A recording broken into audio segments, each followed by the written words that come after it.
Imagine this. You are standing in a crowded subway car. The smell of stale coffee and exhausted humanity pressing in on you from all sides. You are wearing a suit that feels like a straitjacket, clutching a briefcase that contains nothing of import, and heading to a glass tower where you will trade the best hours of your day, the best years of your youth, for a paycheck that barely covers the cost of your existence. This is the archetype of the deferrer, the man or woman who has accepted the deferred life plan. They believe that if they suffer enough now, if they grind enough now, if they save enough now, they will eventually reach the promised land of retirement, a magical state of being at age 65 where life finally begins. But in the shadows of this gray reality, a new tribe has emerged. They are the new rich. They do not wait for the end. They do not save it all for the gold watch. They have discovered a secret door in the wall of the corporate dungeon. A way to hack the currency of life itself. The story of the 4-hour workweek is not a manual on how to do more work in less time. It is a manifesto on how to escape the matrix of the modern workforce entirely.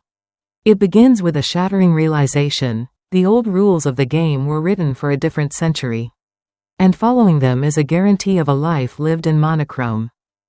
The narrative introduces us to the protagonist, a stand-in for Tim Ferriss himself, who hits rock bottom amidst the roar of his own success.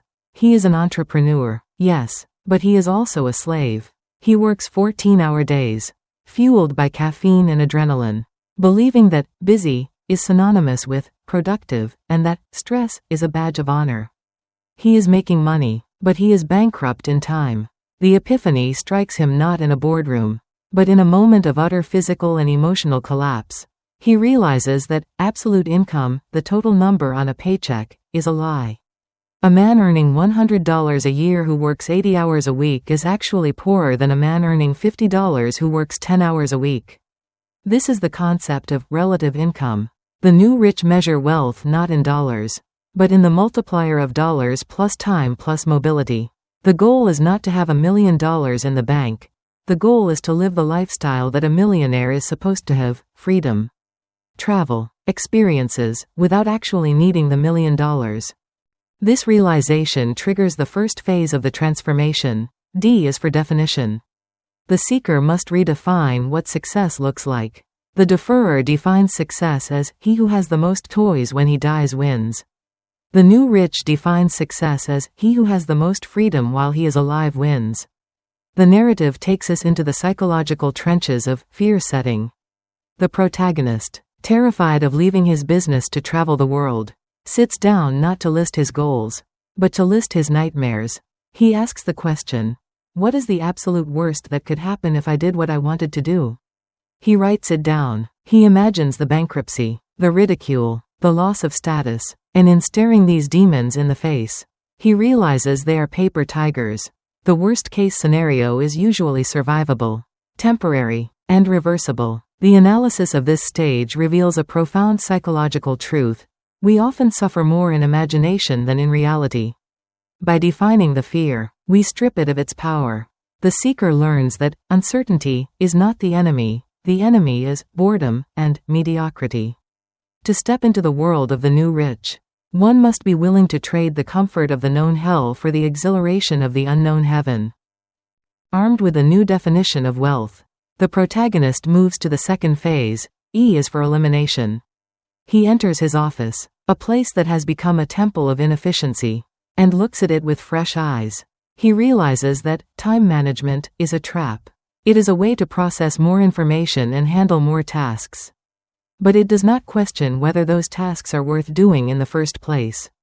He adopts a new mantra: doing something unimportant well does not make it important.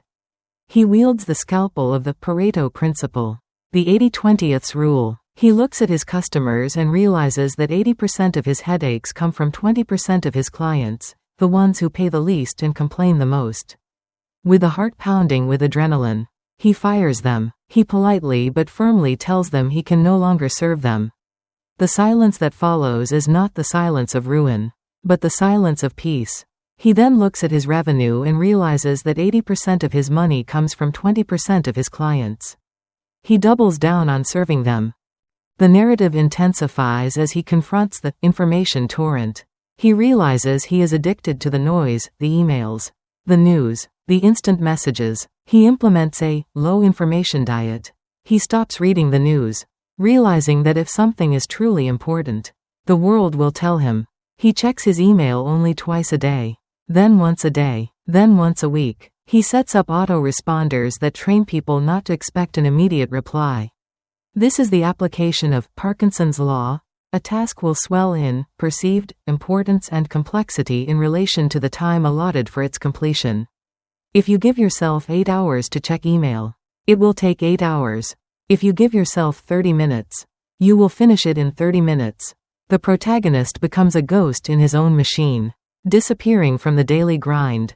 Yet his productivity soars. He is no longer busy, he is effective. The analysis of the elimination phase reveals the cult of busyness. Society rewards us for looking busy. We carry our exhaustion like a trophy. The new rich reject this trophy. They understand that being busy is often a form of laziness, lazy thinking and indiscriminate action. It is easier to answer 1,000 emails than to sit in silence and decide what actually matters. The elimination phase is a detox for the soul. It clears the mental clutter, creating a vacuum that can then be filled with life. The protagonist finds himself with hours of free time, a sensation that initially causes panic. This is the withdrawal symptom of the workaholic. But as the panic subsides, it is replaced by a sense of possibility. He has reclaimed the one resource that cannot be renewed, his time. But clearing the schedule is only half the battle. The protagonist is still tethered to the location of his work. He is efficient, but he is not free. He needs to sever the chain that binds him to the desk. This leads to the concept of liberation from the physical. But before he can fly, he must build a machine that flies for him. He cannot just stop working, he must replace himself. The narrative sets the stage for the next great leap. A is for automation. The protagonist realizes that he is the bottleneck in his own life. He is the one answering the customer service calls. He is the one shipping the products.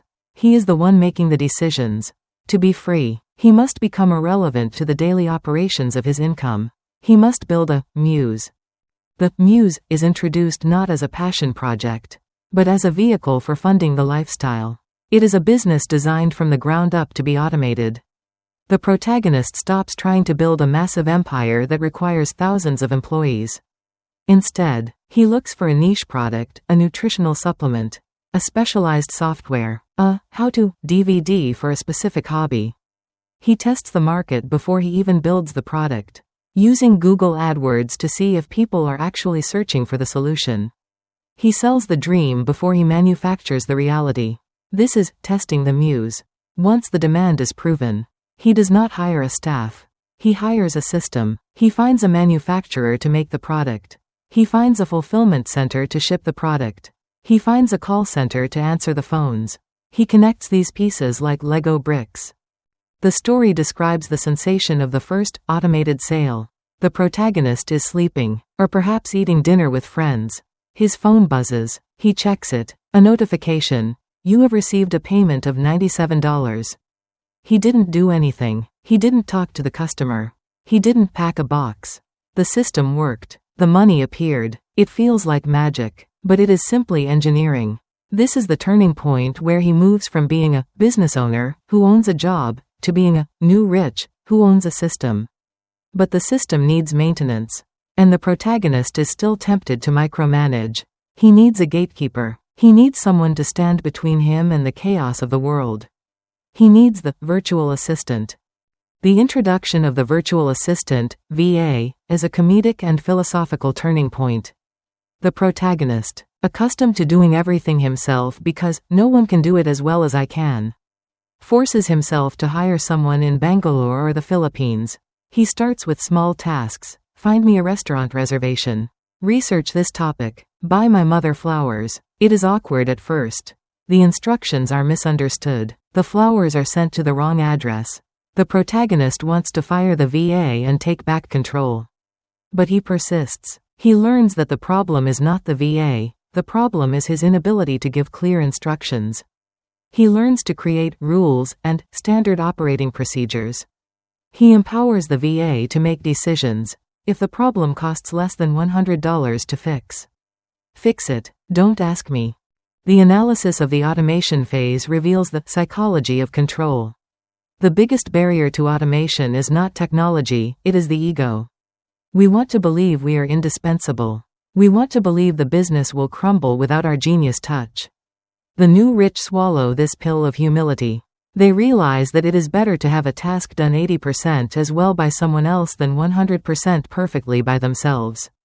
If it frees them to live, the VA becomes the avatar of the protagonist's freedom, the digital clone that handles the drudgery while the human enjoys the poetry of life.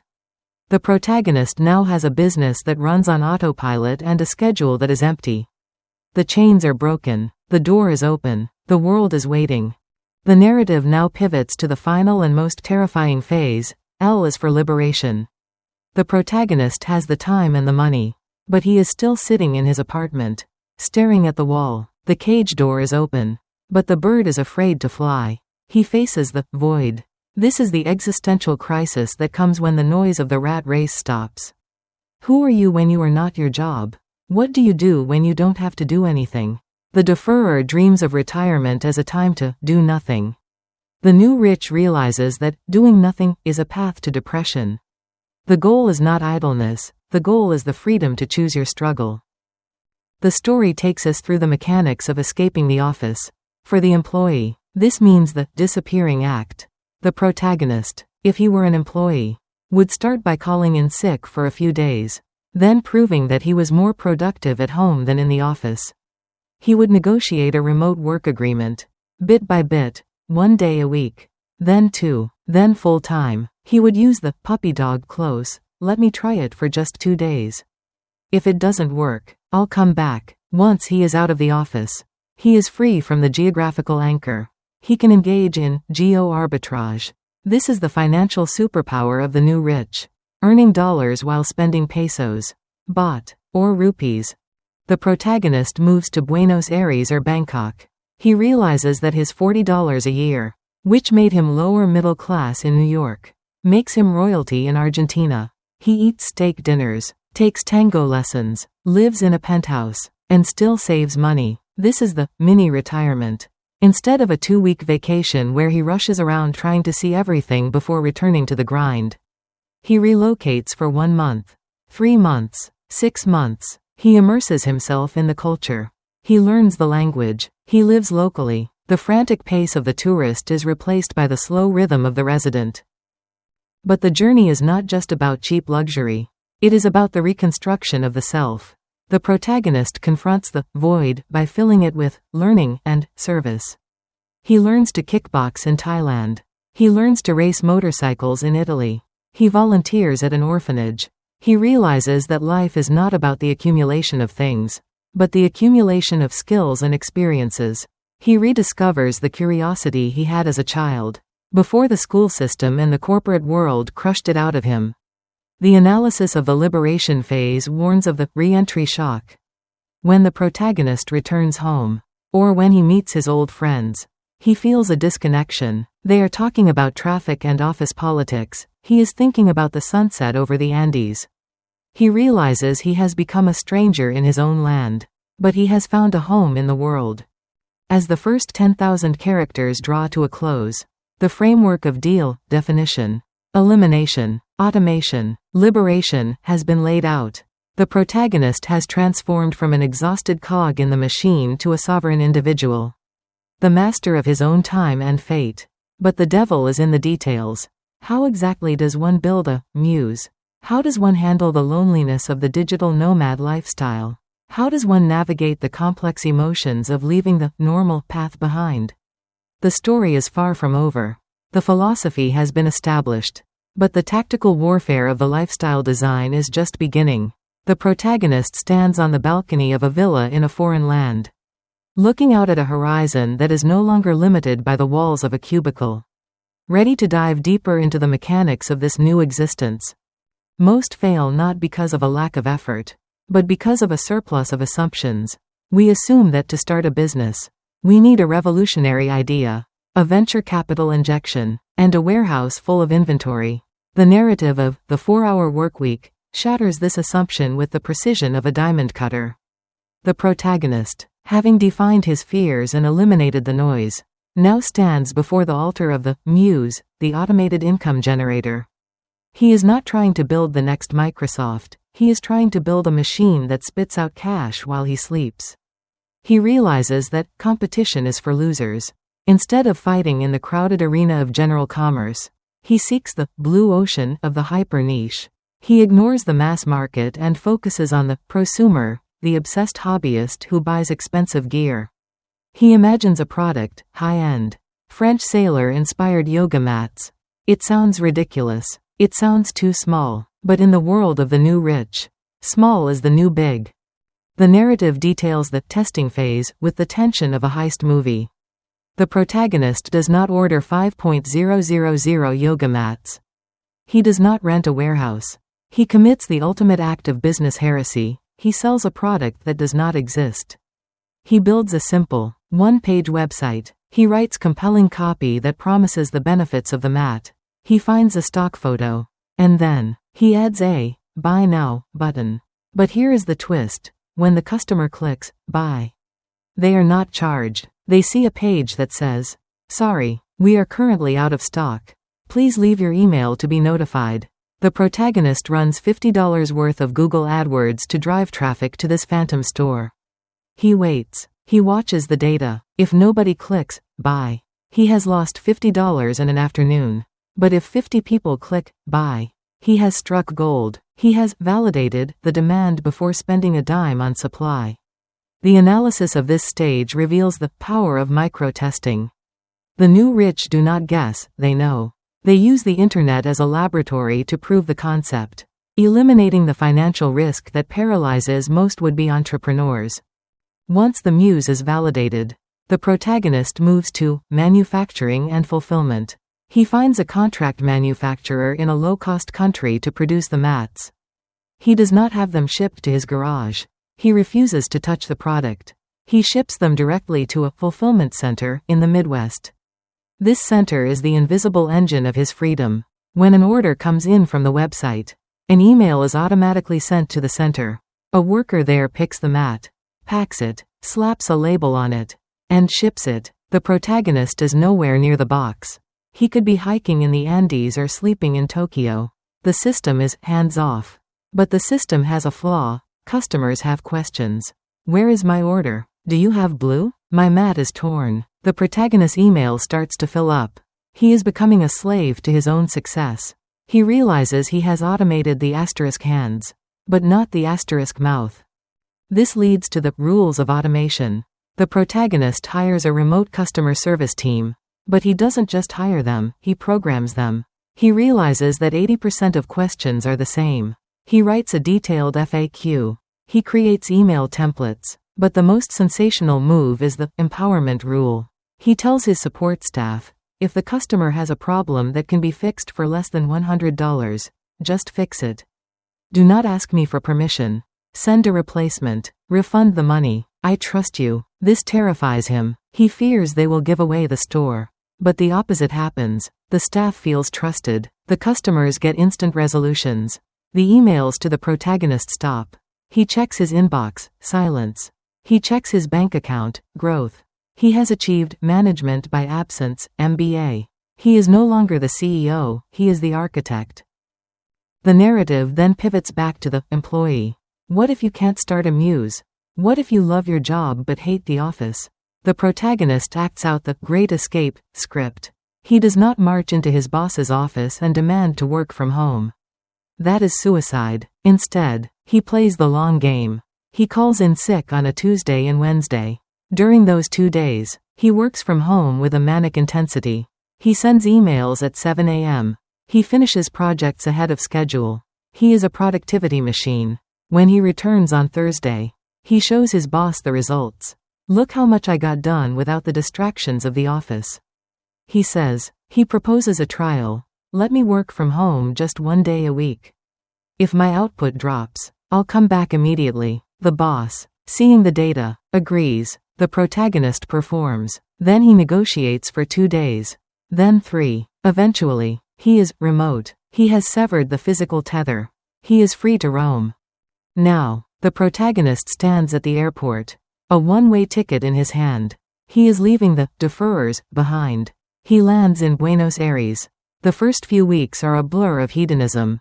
He eats the steaks. He dances until dawn. He sleeps until noon. He is living the dream. But then, the narrative takes a dark, psychological turn. The adrenaline fades. The novelty wears off. He wakes up one morning in a beautiful apartment, with money in the bank and no alarm clock.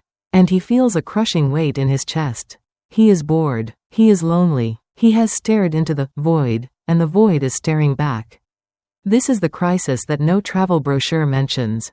When you remove the external structure of the 9 to 5, you must build an internal structure, or you will collapse. The new rich depression is real. It comes from the loss of social utility. He feels useless.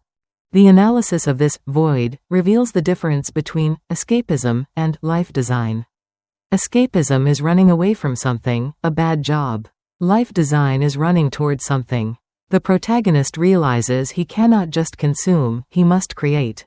He cannot just observe, he must participate. He discovers the concept of eustress, good stress. The stress of the deadline was bad. The stress of learning a difficult language or mastering a martial art is good. It stimulates growth. He enrolls in a Spanish immersion school. He joins a local tango club. He sets a goal. I will win a local tango competition in 3 months. Suddenly, his days have structure again. But this time, it is a structure he chose. He is not working for a paycheck, he is working for mastery. The narrative flow carries us to the art of the mini-retirement. The protagonist realizes that travel is often just a frantic attempt to collect photos. He slows down. He stops staying in hotels and rents an apartment in a local neighborhood. He stops visiting museums and starts visiting the local bakery. He makes friends with the butcher. He becomes a temporary local. This shifts his perspective on time. He is not spending time, he is investing it in relationships and understanding. He realizes that living in Buenos Aires for $1 a month is not a compromise, it is an upgrade from his $4 a month life in New York. This is the geo-arbitrage of happiness. He is buying a millionaire's lifestyle for a middle-class price. But the protagonist is still haunted by the ghost of productivity. He feels guilty when he is not checking email. He feels anxiety when he is disconnected. He implements the information detox with a new rigor. He realizes that ignorance is bliss is not just a saying, it is a survival strategy. He stops reading the news about the stock market crash in New York. Does it change his life in Argentina? No. He realizes that most news is designed to make him anxious, so he will buy things. By cutting the cord, he reclaims his mental bandwidth. He uses this bandwidth to read books, to write, to think. He discovers that his best business ideas come not when he is staring at a spreadsheet, but when he is walking through a park in Mendoza. The muse grows because he ignores it, not in spite of it. The story intensifies as the protagonist faces the social mirror. His friends back home are angry. They are jealous. They call him irresponsible. They say he is ruining his career. The protagonist has to make a choice. Does he live for the approval of the deferrers? Or does he live for himself? He realizes that average is just the best of the worst. He embraces being a nonconformist. He learns the power of saying no. He says no to meetings. He says no to weddings he doesn't want to attend. He says no to obligations. Each no is a brick in the wall of his freedom. He realizes that the people who mind don't matter, and the people who matter don't mind. The narrative brings us to the concept of service. The protagonist has mastered his body, tango, kickboxing. He has mastered his wallet, the muse. And he has mastered his time, automation. But something is still missing. He feels a need to give back. But he rejects the deferrer's charity, writing a check at the end of the year to assuage guilt. He wants hands-on benevolence. He uses his free time to volunteer at a local school. He uses his business skills to help a local charity fundraise. He realizes that service is the rent we pay for living on this planet. And unlike the deferrer who says, "I'll volunteer when I retire," the protagonist volunteers now, while he has the energy and the time. The act of giving connects him to the humanity he had isolated himself from. It fills the void with meaning. As the second part concludes, the protagonist has completed the cycle. He has defined his life, eliminated the noise, automated his income, and liberated his location. He is a citizen of the world. He has faced the demons of fear, boredom, and loneliness and conquered them. But the final lesson remains. How does one maintain this lifestyle in a world that is constantly trying to pull you back into the machine? How does one deal with the re-entry when the mini-retirement ends? And what is the ultimate legacy of a life lived on one's own terms? The story prepares to descend into the final synthesis of the philosophy. Answering the question, is the 4-hour workweek a selfish hedonism? Or is it the ultimate expression of human potential? The air is thick with the realization that the revolution was never about working 4 hours, it was about living 24. The truth is, most people misunderstand this. They believe that the ultimate goal of the 4-hour workweek is idleness. A permanent vacation where one does nothing but sip Mai Tais on a hammock until the brain turns to mush. But the narrative reveals a sensational twist. The opposite of love is not hate. It is indifference, and the opposite of happiness is not sadness. It is boredom. The protagonist, having liberated himself from the office and automated his income, finds himself in a paradise that quickly feels like a purgatory. He realizes that doing nothing is unbearable for a creature designed to create. The deferrer dreams of retirement because he hates his work. The new rich rejects retirement because he loves his life. The protagonist faces the existential vacuum and must fill it. Not with busy work, but with life. He discovers the concept of continuous learning. He rejects the idea that education ends at 22. He turns the world into his classroom. In Argentina, he doesn't just watch tango, he hires a world champion instructor. In Japan, he doesn't just eat sushi, he learns the art of archery, Kyudo. He realizes that the brain craves eustress, the positive stress of mastering a new skill. The sensation of progress, of going from novice to intermediate in a foreign language in 3 months, provides a dopamine hit far more potent than a promotion or a raise. He becomes a polymath, a collector of skills. He learns that expert status is not a degree on a wall, but a function of focused immersion. By reading the 3 best-selling books on a topic and interviewing 3 experts, he knows more than 95% of the population. He realizes that the barrier to entry for almost any skill is shockingly low if you remove the distractions of the 9 to 5. The narrative then pivots to the vocation of service. The protagonist realizes that a life centered solely on the self is hollow. He has the time and the money, but he lacks the mission. He discovers that service is not about guilt, it is about connection. He stops writing passive checks to faceless charities and starts hands-on philanthropy. He uses his marketing skills to help a local nonprofit revamp their website. He mentors a student. He organizes a community cleanup. He realizes that when you remove the desperation of survival, the natural human impulse is to help.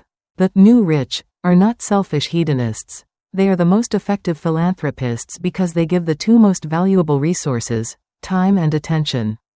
The analysis of this stage reveals the hierarchy of meaning.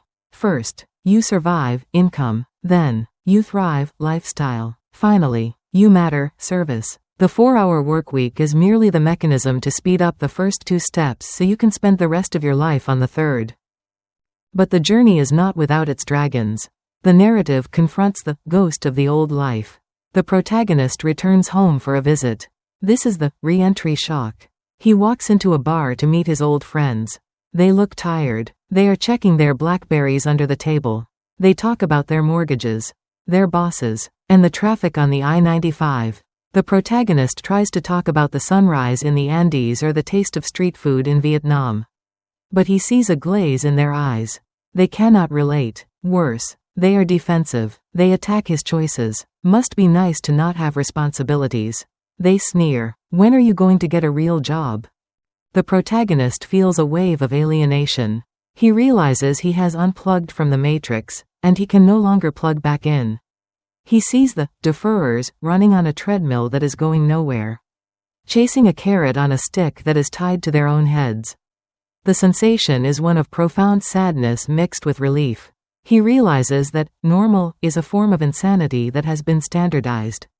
The analysis here reveals the social cost of freedom. To be free is to be misunderstood.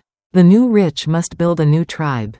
He seeks out other travelers, other entrepreneurs, other lifestyle designers. He finds his community not in his zip code, but in the cloud. The story then addresses the maintenance of the machine. The protagonist, now a seasoned traveler, must ensure his muse, the automated business, does not collapse while he is gone. He implements the Monday morning triage. He checks his business only on Mondays. He looks at the reports from his fulfillment center and his virtual assistants. If there is a fire, he puts it out. If the profit margin is holding, he closes the laptop. He realizes that business problems are like hydras. If you cut one head off, two more appear, unless you starve the beast. By refusing to engage daily, he forces the business to become resilient. He empowers his staff to handle the chaos. He accepts that glitches will happen, a lost shipment, an angry customer, but he calculates the cost. Is it worth paying $50 to fix a problem? Or is it worth paying $1 of his own time to prevent it? He chooses the $50 loss. He treats it as a tax on freedom. The narrative intensity builds as the protagonist faces the siren song of expansion.